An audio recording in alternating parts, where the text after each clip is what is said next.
ఒక కోరికను తీర్చుకోవడానికి మనం ప్రయత్నం చేసి తీర్చుకున్నాం అనుకో, ఇక అంతటితో ఆ కోరిక ఆగదు. మనం తీర్చే కొద్దీ ఆ కోరికలు వాంఛలు ఎక్కువైపోతూ ఉంటాయి. ఎంతమందికి ఇది అనుభవంలో అర్థమైంది? కొంతమంది చేతులు ఎత్తారు అనుభవంలో అర్థమైన వాళ్ళు, కొంతమందికి అనుభవం అర్థం కాల. అవి ఏవైనా కావచ్చు.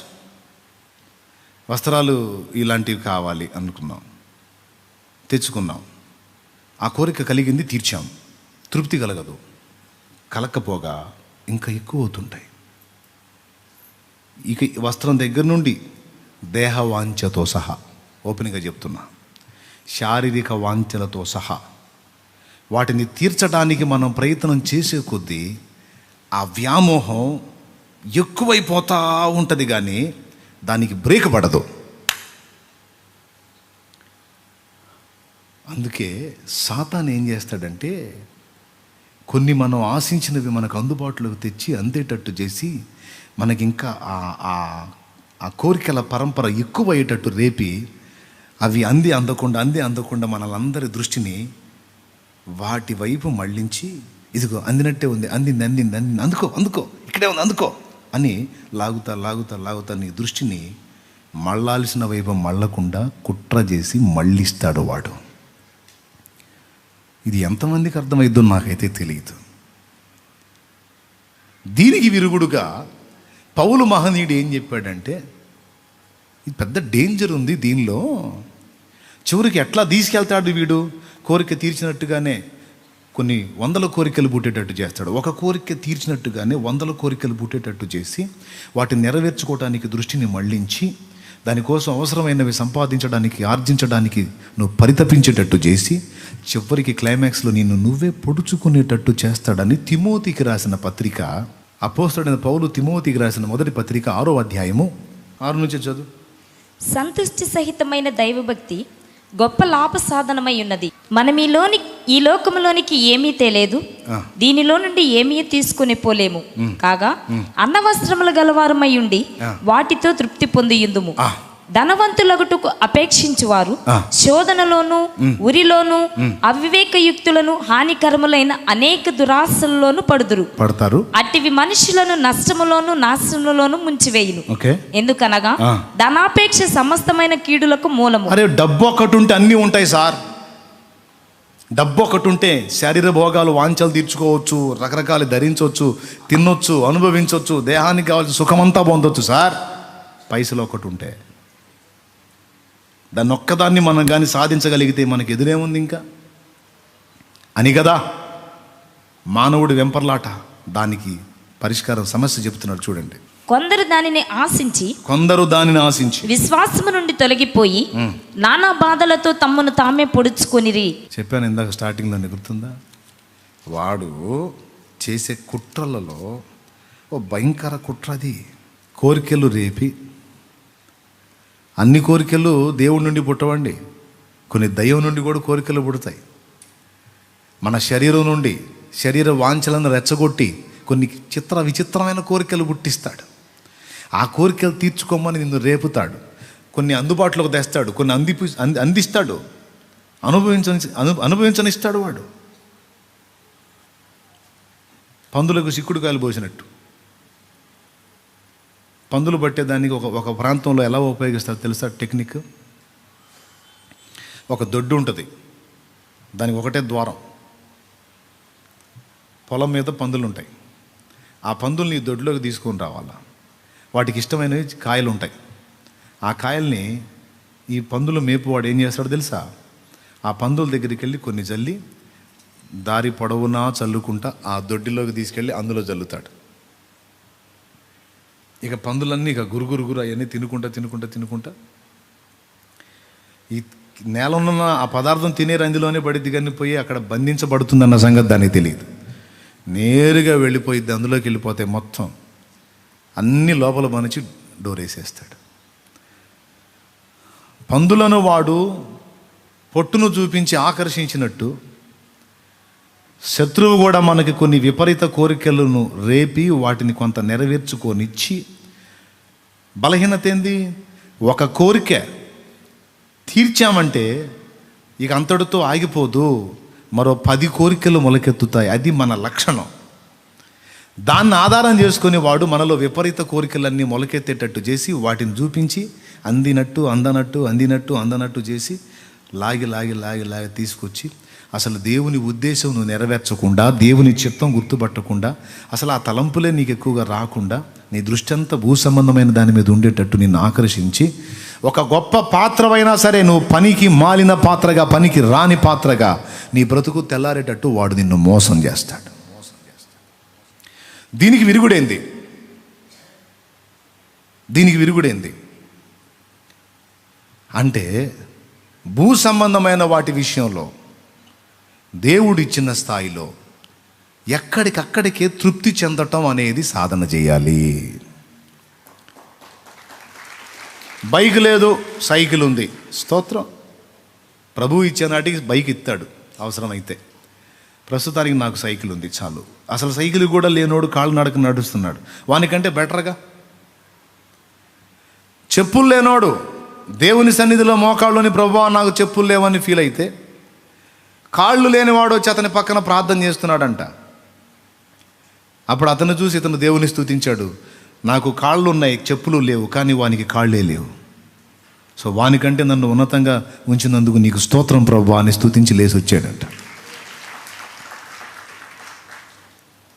ఇది జీవిత సత్యం, బ్రతుకు రహస్యం, మనశాంతి రహస్యం. ఇది గొంతెమ్మ కోరికలు పెట్టుకొని తలకాయ నిండా అవి నెరవేర్చుకోవటానికి అన్నపానాలు పట్టక, రాత్రి పగలు నిద్ర పట్టక, వాటిని నెరవేర్చుకునే దిశలో ఆరోగ్యాన్ని పాడు చేసుకుని, ఏమండి చిత్రవదగా ఆలోచించి రకరకాల రోగాలకు గురై తీరా సంపాదించి చివరికి తీసుకెళ్ళి దాన్ని ఏదో చేయాలనుకుని ఏదో చేసుకునే వాళ్ళని ఇంతమందిని చూసినా. ఇప్పుడు టోటల్గా నువ్వు చెప్పేది ఏంది అంటే, తృప్తి చెందవలసినవి ఉన్నాయి. ఏంటివి అవి అంటే భూ సంబంధమైనవి. తిండి కావాలి, ఉన్నంతవరకు స్తోత్రం. సిగ్గు కప్పుకోవటానికి బట్ట కావాలి, తలదాచుకోవడానికి నీడ కావాలి, స్తోత్రం. ఇక డాబు దర్పాలకు పోయి, డాంబికాలకు పోయి, బ్లంట్గా చెప్పాలంటే ఎచ్చులకు పోయి ఇబ్బంది పడటం కొంతమంది తెలివి తక్కువ మాలోకాలు చేసే పని. అబ్బాయికి పెళ్ళిడు వచ్చింది, పెళ్ళి చేయొచ్చు, 2 లక్షల్లో చేయొచ్చు, ఎచ్చులకు పోయి 20 లక్షలు కూడా చేయొచ్చు. 10 లక్షలు అప్పు అయితే అయింది, అవతలాడి మీద మనం ఇంకో గ్రౌండ్గా చేయాలని. కానీ పెళ్లి చేసినోడికి చేసుకున్నోడికి ఇద్దరికి 10 లక్షలు అప్పు, మన శాంతి ఉండదు. ఇక పెళ్లి చేసుకున్నవాడికి పాపం పెళ్లి కుమార్తె కనపడదు. ఎక్కడెక్కడ వడ్డీలు తెచ్చారో ఆ వడ్డీలు ఇచ్చిన వాళ్ళు మొత్తం కనపడుతుంటారు దురాత్మల్లాగా. ఎవడికి మనశ్శాంతి ఉండదు. బిల్డప్ మాత్రం అసలు మామూలుగా చేశారు, అబ్బో గొప్పగా చేశారు అనిపించుకోవాలని. జస్ట్ పోల్చి చెప్తున్నాను. ఎందుకంటే మా అన్నయ్యకి మ్యారేజ్ చేశారు, పెద్ద మొత్తం పెట్టి చేశారు. దగ్గర 70 నుంచి 80 వేల రూపాయలు అప్పట్లో ఖర్చు పెట్టి చేశారు. అప్పటికి మాకు అది ఎక్కువ పెళ్ళి అన్నమాట. మా స్థాయికి 80 వేల రూపాయలు పెళ్ళి. ఆ అప్పులు ఇంకా సరిగా తీరలా, అది కూడా అప్పు చేసి మళ్ళీ. ఇక నాకు పెళ్ళిడు వచ్చింది, పెళ్లి చేయడానికి పూనుకున్నారు. ఏంద్రా మరి నీకు కూడా అప్పు తెచ్చి గ్రాండ్గా చేయమంటావా, ఏం చేయమంటావు అంటే, మీకు దండం పెడతా, నాకు వద్దు, ఎంత తక్కువ ఉంటే అంత తక్కువలో నాకు పెళ్లి చేయండి అని చెప్పా. మీరు నమ్మండి నమ్మకపోండి, నా పెళ్ళి మొత్తం కలిసి 16,000లో అయిపోయింది. 16,000లో పెళ్లి చేసుకున్నా. ఎందుకో చెప్తా. పెళ్లి చేసుకున్నా, ఏదో సంతోషంగా కుటుంబ జీవనం జీవించాలనుకున్నా, మీరు అప్పు తీసుకొస్తారు, తెచ్చి నాకు పెళ్లి చేస్తారు. పెళ్లి చేసిన కాడ నుంచి అప్పులు వడ్డీలు కొడ్డీలు లెక్కేసుకొని సరిపోయింది. కానీ నేను నా భార్య కలిసి సరదాగా అలాగా ఒక షికారు చేసేదానికి కూడా అవకాశం ఉండదు. ఎందుకంటే ఖాళీ లేకుండా, రాత్రి పగలు తేడా లేకుండా కష్టపడాలి. ఆ ఎచ్చులు నాకేం వద్దు. మీరు ఎట్ట చేస్తారో నాకు తెలీదు, ఎంత తక్కువలో ఖర్చు అయితే అంత తక్కువలో నా పెళ్ళి అయిపోవాలని చెప్పా. కొంతమంది యూత్ ఫ్రెండ్స్ అట్లా ఇట్లా అంటారు, అలా ఎలా అంటారు. నేను ఎవడిని పట్టించుకోవాలి. అనేవాడు నేను అప్పుల పాలైతే వచ్చి తీరుస్తాడైంది. అరే ఏంట్రా మరి ఇంత చీప్గా చేసుకున్నావు అనేవాడు నేను లక్షల అప్పులు అయితే వాడు వచ్చి తీరుస్తాడా? నేను బాగా సౌండ్గా ఉంటే ఎరా వనవా అంటాడు. నేను దరిద్ర కొట్టే స్థితిలో ఉంటే ఈయన బతుకుతే మన డబ్బులు అడుగుతాడు అని మనం ఇటు కనపడుతుందా సార్? ఇటు చూసి సుబ్బరా బాగున్నావా ఐదు సంగతి అనుకోండి అడిపోతాడు. ఎందుకు? తృప్తి పడటం, ఉన్నంతలో తృప్తి పడటం అనేది అప్పటి నుంచే, యేసు ప్రభు నమ్ముకోక ముందు నుంచే కాస్త మా డాడీ ద్వారా అనుభవం పొందే. ప్రభువులోకి వచ్చినాక ఇంకా దేవునికి మహిమ. చెప్పండి గట్టిగా. నేను చెప్పే ఈ ఉపదేశం ఎంతమంది విన్నారో, నిజంగా హృదయంలో తీసుకున్నారో, నిజంగా మనశ్శాంతి పొందుతారు, బాగుపడతారు. ఆయన అంతే చెబుతాడులే, మనకి ఎట్ట కుదిరిద్ది అంటే మీ కర్మ మోయండి, చేయగలిగింది ఏం లేదు. నేను చేసేది ఏముంది, మీరు మోసుకో, ఎత్తుకో, మోసుకో. శుభ్రంగా అప్పుడు మారుమనసు లేదుగా, కాకాండ శివుడి గుడిలో పెళ్లి పెట్టారు. 4 పెళ్ళిళ్ళు, ఒకటే మేళం, ఒక సన్నాయి, ఒక డోలు. చిత్రం ఏంటంటే వాళ్ళు కూడా లేరు అప్పుడు. అందరూ కలిసి ఒకటే డ్రమ్ కొట్టారు, దన్ దన్ దన్ దన్ దన్. ఇప్పుడు తాళి కట్టేటప్పుడు అయిపోయింది. సింపుల్. అమ్మాయి వైపు నుంచి వచ్చేటప్పుడు వాళ్ళు కొంచెం ఆహారం తీసుకొచ్చారు, మా వైపు నుంచి కొంత ఆహారం, మొత్తం అక్కడికి ఎక్కడ ఆ గుడికాడ పెళ్లి చేసుకున్నాం కదా, అక్కడికి వచ్చిన వాళ్ళకి తలా ఒక ముద్ద పెట్టాం, అయిపోయింది. సింపుల్. 16,000లో పెళ్ళి, అందులోనే మళ్ళీ బట్టలు కూడా. ఏందనుకున్నా మరి, అమ్మ చాలేమన్నా నీలాగా బతకాలంటే మా వల్ల కాదయ్యా అనకండి. దేవునికి స్తోత్రం. అప్పులు కోవలేదు ముందు, జీవితం హ్యాపీగా బండి సాగిపోయింది అలాగా. జస్ట్ ఎగ్జాంపుల్ చెప్తున్నా. భూ సంబంధమైన వాటిల్లో ఎంతవరకు కోరికలను అణచుకుంటే అంత మంచిది. తలకాయకు పుట్టిన కోరికలన్నీ తీర్చడానికి ప్రయత్నం చేస్తే, ఒక కోరిక తీరిస్తే, ఏదో రాక్షసుల కథలో ఒక రాక్షసుని చంపి వాడి రక్తపు చుక్క ఒకటి పడితే నేల మీద 100 రాక్షసులు మొలకెత్తారన్నట్టు, ఒక కోరికను తీర్చడానికి నువ్వు కానీ తీరిస్తే డౌట్ లేదు 100 లైన్లోకి వస్తాయి. ఇక అంతా అదే అయిపోయింది. అందుకని అవకాశం ఉన్నంత వరకు విపరీత కోరికలను కత్తిరించటం, ఏది అవసరమో అంతవరకే తీర్చటం, అవసరం లేనివన్నిటిని కూడా తొలగించటం అనేది ఒక గొప్ప సాధన. ఇందులో ఫస్ట్ క్లాస్లో వచ్చాడు మన పౌలు మహనీయుడు. ఒకసారి ఫిలిప్పీలోకి రాసిన పత్రిక, ఒకసారి బైబిల్ ఉన్న వాళ్ళు తీసి 4వ అధ్యాయము 11వ వచనం చూడండి. నాకు కొదువ కలిగి ఉన్నందున నేను ఇలాగూ చెప్పుటలేదు, నేనే స్థితిలో ఉన్నను ఆ స్థితిలో సంతృప్త కలిగి ఉండి నేర్చుకుని ఉన్నాను. నాకు కొదువ కలిగి ఉన్నందున నేను ఇలాగూ చెప్పుటలేదు, నేనే స్థితిలో ఉన్నను ఆ స్థితిలో సంతృప్తి కలిగి ఉండ నేర్చుకుని ఉన్నాను. దీన స్థితిలో ఉండ నెరుగుదును, సంపన్న స్థితిలో ఉండ నెరుగుదును. అది ప్రతి విషయంలోను అన్ని కార్యములలోనూ కడుపు నిండి ఉండుటకును, ఆకలి గొని ఉండుటకును, సమృద్ధి కలిగి ఉండుటకును, లేమిలో ఉండుటకును నేర్చుకుని ఉన్నాను. నన్ను బలపరచువాని యందు నేను సమస్తమును చేయగలను. దేవునికి మహిమ కలుగును గాక. చెప్ప గట్టిగా అందరు కలిసి ఒకసారి స్తోత్రం చెప్పండి. ఏం చెప్పాడు? ఏ స్థితిలో ఉన్నా నేను తృప్తి కలిగి ఉంటాం నేర్చుకున్నా.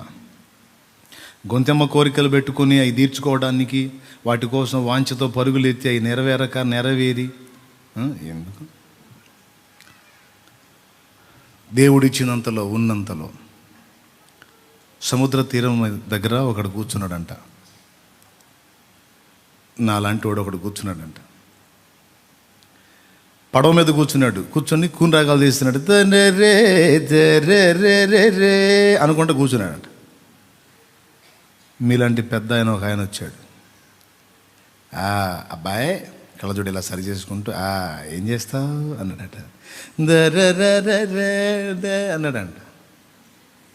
ఏం చేస్తావా నువ్వంటే, నేనండి నేను చేపలు పడతానండి అన్నాడంట. చేపలు పడతావా?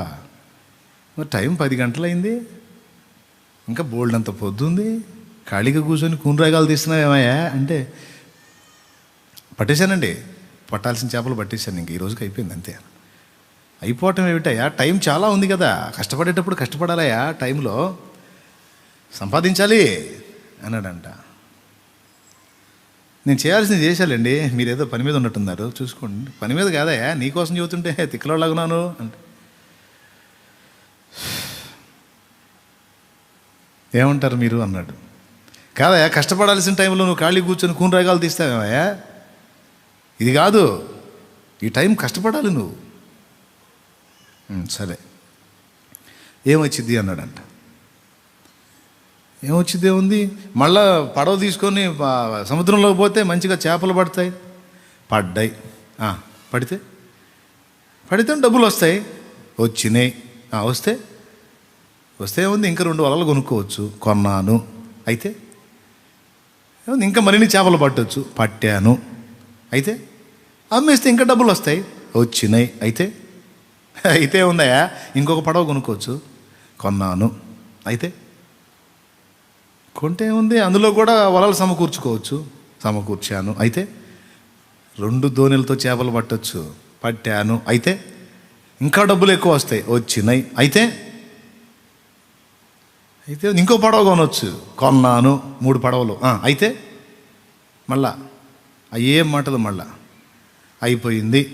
ఇప్పుడు 4 పడవలు అయినాయి, 5 పడవలు అయినాయి, 10 పడవలు అయినాయి.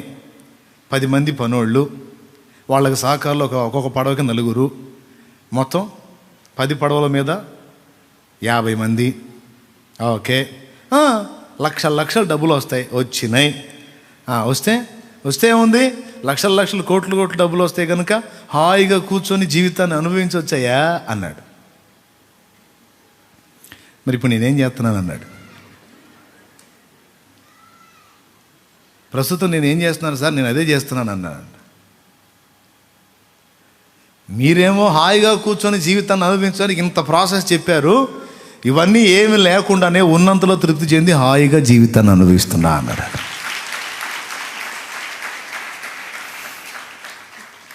అర్థమైందా? కాలేదా? అయిందా? ఎట్లా?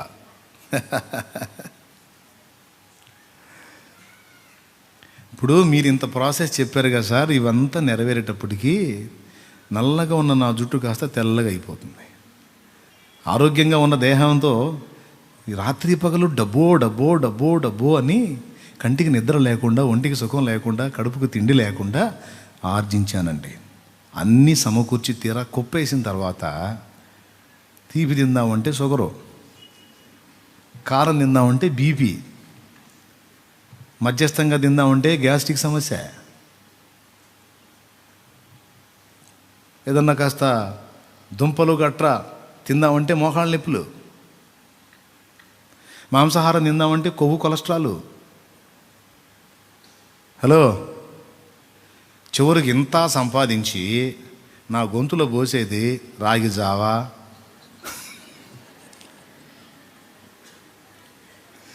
అది కూడా ఇడు జావా అని పోతుంటారా, రాగి జావా, ఆ కొర్రల జావా, ఆ సజ్జల జావా, ఈ జావలన్నీ ఇడు సావా అని పోసాయే.